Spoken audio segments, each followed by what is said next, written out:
తెలంగాణలో double engine సర్కార్ తేవడమే లక్ష్యంగా పనిచేస్తామన్నారు భారతీయ జనతా పార్టీ నాయకులు. కొత్త అధ్యక్షుడి నాయకత్వంలో పార్టీని గ్రామ స్థాయిలోకి బలంగా తీసుకెళ్లాలని నిర్ణయించారు. అధికార పార్టీని ప్రశ్నిస్తూనే 10 ఏళ్ల బీఆర్ఎస్ తప్పిదాలు ఎండగడతామన్నారు. విభేదాలు పక్కకు పెట్టి అందరూ ఒక్కతాటిపై నిలబడి మోడీ నాయకత్వాన్ని బలపరుస్తామన్నారు. ఇక పూర్తి వివరాల్లోకి వెళ్తే పాత అధ్యక్షుడు కొత్త అధ్యక్షునికి పార్టీ జెండా ఇయ్యంగానే జోస్ తోట ఊపిండు. పార్టీని కూడా ఇంతే రువాడిగా నడిపిస్తా అని సన్మానాలు సత్కారాలు జోరుగా జరిగినాయి రామచంద్రరావు సార్కు.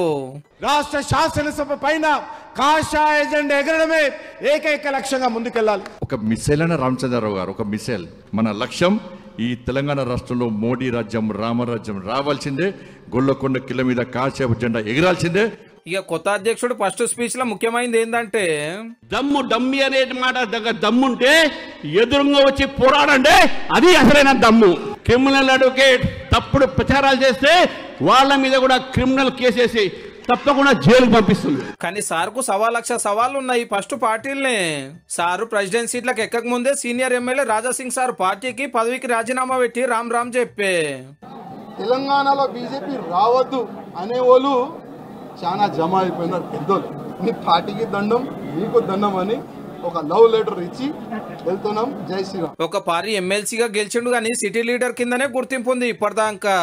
సీనియర్లు జూనియర్లు కొత్తోళ్లను పాతోళ్ళని కలకపోవడు అంత అల్క ఏం కాదు.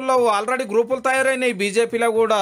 రాబోతున్న సర్పంచ్ ఎంపీటీసీ జెడ్పీటీసీ అటెంకొచ్చే జిహెచ్ఎంసీ ఎలక్షన్ లో పార్టీని ఉరికిచ్చే జిమ్మదారి ఈసారి మీదనే ఉంటది. మరి పూర్తిగా కేసీఆర్ డైరెక్షన్ లో బీజేపీ పనిచేస్తున్నట్టుగా ఈ రామచంద్రరావు ఎన్నిక కానొస్తుంది. ఒక బలహీనుడిని బీజేపీ రాష్ట్ర అధ్యక్షుడిగా పెట్టి రేపు స్థానిక సంస్థల్లో బీఆర్ఎస్ పార్టీని బతికించడానికి మాకు పవర్ ఇస్తే బీసీని సీఎం సీట్లో కూకుండా పెడతామని చెప్పిన వాళ్ళు అసెంబ్లీలో పార్టీ పెబ్బా ఇప్పుడు పార్టీ అధ్యక్షుడు.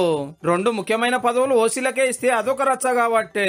బీజేపీ అంటే బహుజనుల జూటా పార్టీ బీజేపీ. మేము కూడా హిందువులమే, కానీ బీజేపీలో బీసీ హిందువులకు ఒక న్యాయం, అగ్రకులాల హిందువులకు ఒక న్యాయం జరుగుతున్నది. ఇవాళ ముచ్చట ఎట్లున్నా తెలంగాణలో డబుల్ ఇంజిన్ సర్కార్ తెస్తానికి రామచంద్రరావు సార్ రాజకీయము పంతనం ఎట్లుంటుందో చూడాలి మరి.